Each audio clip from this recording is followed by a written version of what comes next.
સમજણ, અન્ડરસ્ટેન્ડિંગ. આપણે કેટલા ઇઝીલી કહી દઈએ છીએ ને કે તું મને સમજતો નથી, કે તું મને સમજતી નથી. અન્ડરસ્ટેન્ડિંગનો એક બેસિક મિનિંગ થાય છે કે તમે પોતાને એની જગ્યાએ રાખીને જુઓ. એ બધી જગ્યાએ લાગુ પડે છે. આપણી વાતો કરવામાં, આપણા બિહેવિયર્સમાં, આપણા એક્શન્સમાં, આપણા રિએક્શન્સમાં. એક વખત ક્યારે વિચાર કરીને જુઓ કે જો હું એની જગ્યાએ હોત તો મને કેવું ફીલ થાત.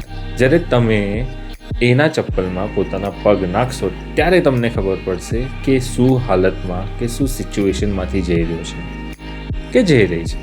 જ્યાં સુધી તમે પોતાના નજરિયાથી સામેવાળી વ્યક્તિની પ્રોબ્લેમ સમજવાની કોશિશ કરશો ત્યાં સુધી તમને કઈ રીતે ખબર પડશે.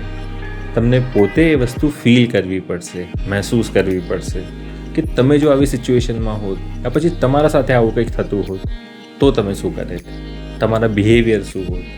જો આ સમજી જશો ને તો તમારા ઝઘડા 90% ઓછા થઈ જશે અને તમારી અન્ડરસ્ટેન્ડિંગ લેવલ 1000% વધી જશે. વિચારી જુઓ.